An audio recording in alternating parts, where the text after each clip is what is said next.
Praise the Lord, सबको जय मसीह की। कैसे हैं आप लोग? परमेश्वर ने आज का दिन दिया, परमेश्वर की महिमा और तारीफ करते हैं। वचन के लिए प्रार्थना करेंगे। महान अनुग्रहकारी पिता परमेश्वर, वचन पढ़ते हैं, गहरी बातें, भेद की बातें बताएं, आपकी महिमा हो। प्रत्येक जन को आपके हाथों में सौंपते हैं। सारा गौरव आदर महिमा आपको देते हैं। उद्धारकर्ता यीशु मसीह के नाम से मांगते हैं, आमीन।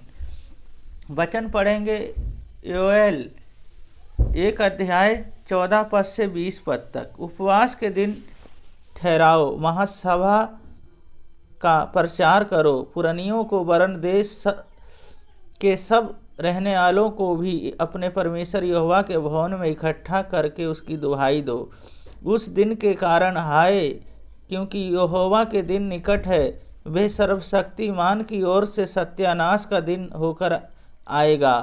क्या भोजन वस्तु हमारे देखते नष्ट नहीं हुई? क्या हमारे परमेश्वर के भवन का आनंद और मगन जाता नहीं रहा?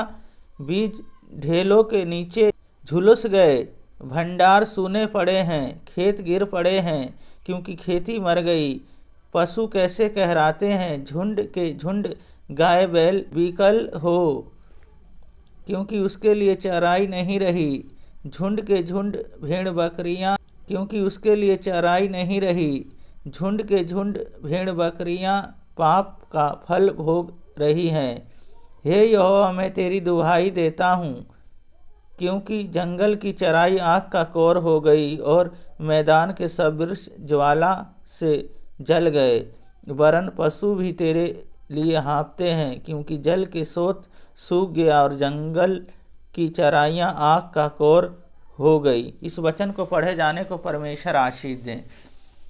परमेश्वर से उपवास करना, पहली बात उपवास। जब हम उपवास करते हैं तो सारी समस्याएं जो है वो दूर होती हैं। योएल भविष्यद्वक्ता बता रहे हैं, परमेश्वर झुंड के झुंड भेजने वाले हैं, परमेश्वर सत्यानाश करने वाले हैं। मन फिराओ और परमेश्वर से पश्चाताप करो, परमेश्वर जीवन में कार्य करेंगे। इसलिए उपवास रखना। उपवास में क्या है, दीन और नम्र हो जाते हैं, उनके इच्छा अनुसार हम जीते हैं। और दूसरी बात है चेतावनी। वो चेतावनी देते हैं, वो कहते हैं अभी तुम अपने जीवन में अच्छे से रहो, तुम भी अपने जीवन में सुनहरा अवसर पाओ। यहाँ क्या हुआ, इन्होंने परमेश्वर को छोड़ के नाना प्रकार की चीज़ों में लिप्त हो गए। परमेश्वर के अनुसार जीने के लिए इन्होंने जीना नहीं चाहा, पर अपने इच्छा अनुसार जिए और परमेश्वर को क्रोध आया। परमेश्वर कहते हैं मैं सबको सत्यानाश करने पर हूँ, सबको मैं तहस नहस करने पर हूँ। जिस परमेश्वर ने उन्हें इजरायलियों को मिस्र से निकाल के ले आया, हर ज़रूरतों को उनकी पूरी किया और किसी बात की घटी और कमी ना होने दिया, पर उन्होंने क्या किया, परमेश्वर से बलवा किया। तो वो चेतावनी देते हैं, उन चेतावनियों को हमने मानना है।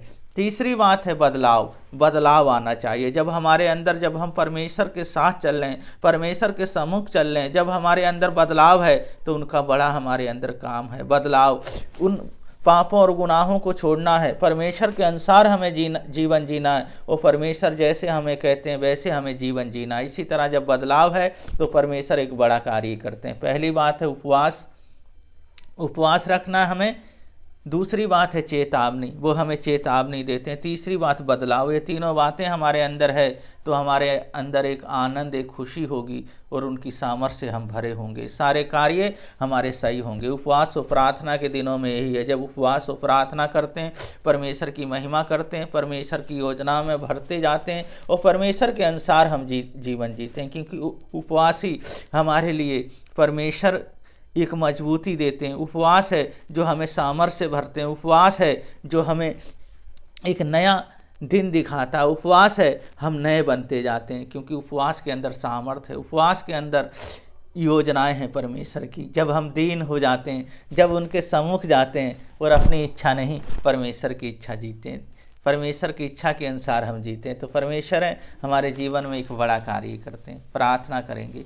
महान अनुग्रहकारी पिता परमेश्वर, बहन भाइयों को, बच्चों को, सबको मैं आपके हाथों में सौंपता हूँ। सबसे महिमा ले प्रभु जी कोई भी अंधकार की शक्तियां कार्य ना करने पाए, आप कार्य करें। हम जानते हैं प्रभु जी जितने लोग आपके विश्वास करते हैं, आपके पीछे चलते हैं, तो प्रभु जी अंधकार की शक्तियां जो चारों तरफ से घेरती हैं, पर मेरे यीशु मसीह, मेरे परमेश्वर, आपका वचन कहता है तुम्हें डरने की जरूरत नहीं, सारी चीज़ों को मैं अच्छा करूँगा, सब चीज़ों को मैं संभालूंगा, तुम मुझ में बने रहो। जब आप में बने रहते हैं, आपकी संगति में रहते हैं, तो आप एक बड़ा कार्य करते हैं। प्रत्येक जन को, बहन भाइयों, बच्चों को, सबको मैं आपके लहू में ढक देता हूँ, पवित्र लहू में जो हजारों साल पहले बहाया था। आप सुरक्षा प्रदान करें, आपकी महिमाएं बढ़ते चले जाएं। प्रभु जी आप जैसा कोई नहीं। प्रभु जी आपका वचन भी कहता मैं दीनता और नम्रता में वास करता हूँ। प्रभु जी जितने लोगों ने भी आपकी तरफ आंखें लगाया, आपने उनके जीवन में कार्य किया। आज दुर्बलता, बीमारी यीशु मसीह के नाम से आउट होने पाए, आपकी सामर्थ्य से सब भरे रहने पाए। पिता, पुत्र और पवित्र आत्मा के नाम पे इन्हें आशीषित करते हैं।